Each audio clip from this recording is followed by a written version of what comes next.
Good day, each of yours. Welcome back to my channel, BT Rocketry. It's 13th of June 2022. We're out here inside the garage, just fixing up some things, cleaning up some payload bays after quite a fair bit of launching yesterday and today. You got your 4 payloads, 1 payload bay, 1, 2, 3. We've got our new water gathering payload just up here. So we made some adjustments and improvements yesterday and today. One of the major improvements I've made, if you remember Photon 1 being a light blue color carrying a piece of orange, I had it resprayed last night with some gloss black spray paint. It is now called the Photon 4, and it's got these nice reflective tapes, one on each side of the rocket. What's interesting is that I can carry 2 types of payload. So in the back here, as you can see, there are 2 stickers, yellow sticker and red. So when I added this payload bay on top of here, gave a little bit of space to put some small stuff. The center of balance has shifted here. When we add the orange tubes on top of Photon 4, the center of balance has shifted a bit to the front. But when you add the tube in the top here, you can see that's pretty much satisfactory in terms of balancing. And once you add the bottle on top of there, you can see that you might just make it. So in terms of landing horizontal instead of nose diving, we still got the nails in the back of the fins here to shift that balance of gravity, or center of balance back. 4 bullet nails. Never use flat screws or flat nails because it will cause a fair bit of drag. Always go for bullet nails or bullet head nails for that matter. You'll see big differences in performance and altitude as well. So Ares 3 unchanged. Endeavour 5, which is the backup rocket for Ares 3. Anything happens to Ares 3, we've got a backup. And this again can carry any of those payloads that you see. Any of these 3 rockets can carry 3 plus that one. If I do want to carry that one, I do have to clean this piece up a bit to make it secure in place. Bring that slightly up so I can actually fit something inside. Because if I don't clean it up, the whole bottle just goes straight in. So you want to leave a little bit of a distance. This one should be fine. I've already tested that bottle onto that, and it's fine. And of course we reserved the Photon 2, as you can see, for carrying bugs or anything lighter than a piece of cheese.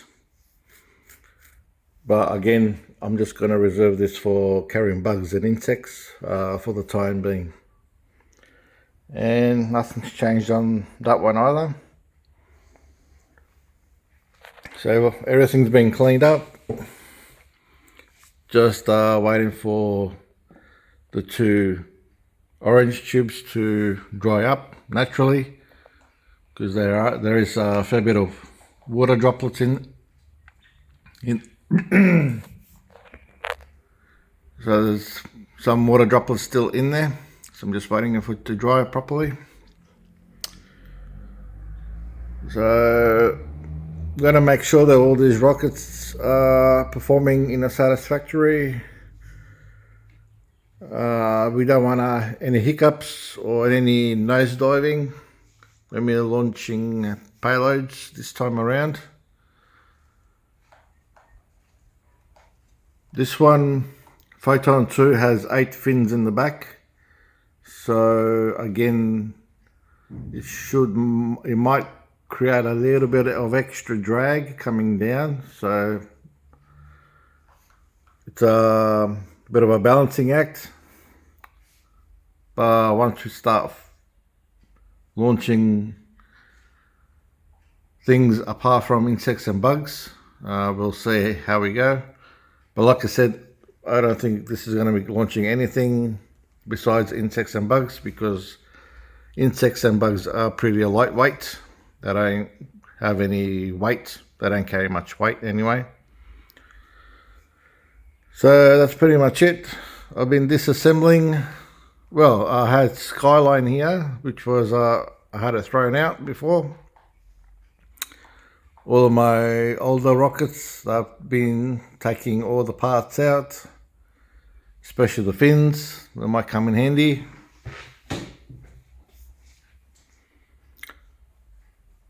Time is crucial for me, so those who didn't know that I'm actually moving in August. I'm moving overseas in August, so my program needs to stop somewhere around July. So sometime in July, the whole program has got to stop. If I can continue overseas to do something like this, that'll be great. If I can find parts. Yeah, it's a little bit different where I'm going in terms of finding tools. I mean, here in Australia, we've got a hardware house, we've got a hardware store. You can pretty much get anything that you want. But overseas, where I'm going, you're not going to find much. So bits and pieces, hard to come by, but you have to compromise these things. You do have to improvise. How you go to build something like this overseas.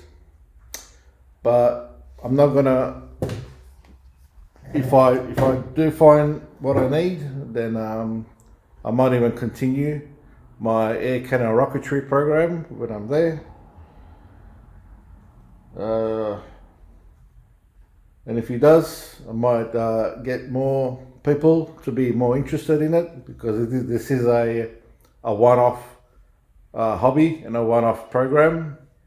As I mentioned many times before, the whole part of the air cannon rocketry program is to launch a rocket up, but instead of coming down vertically or using a parachute system, the whole idea is to bring all the rockets horizontal, to come down landing horizontally and not vertically. So it's not a ballistic program. It is a proper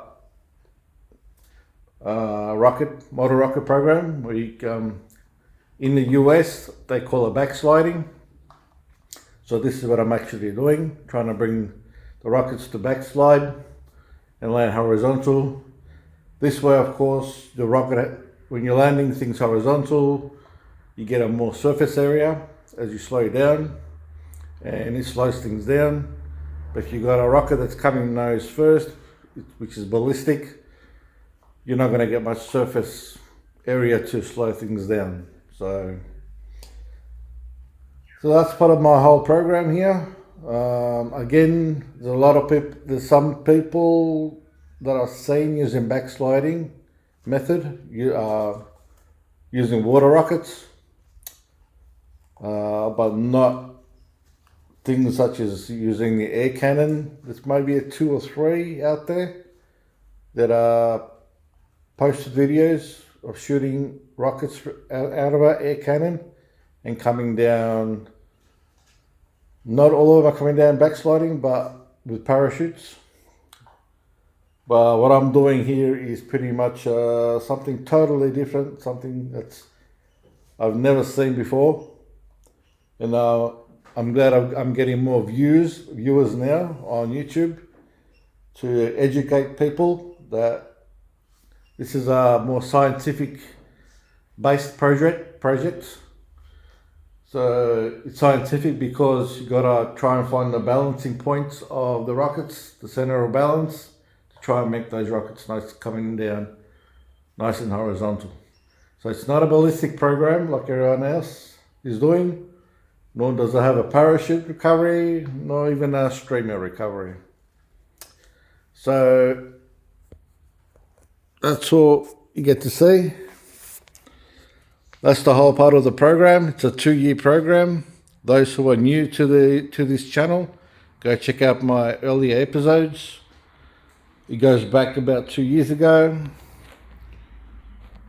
And until now, I've come this far, and I'm pretty satisfactory where it's ended up.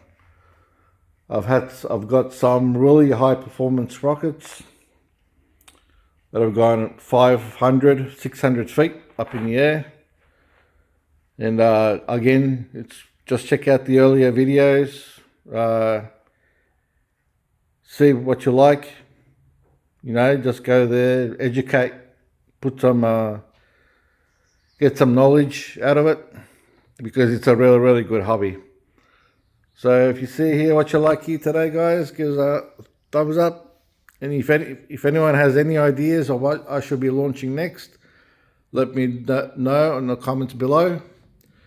And we've got some ideas down the track, but we're not sure yet.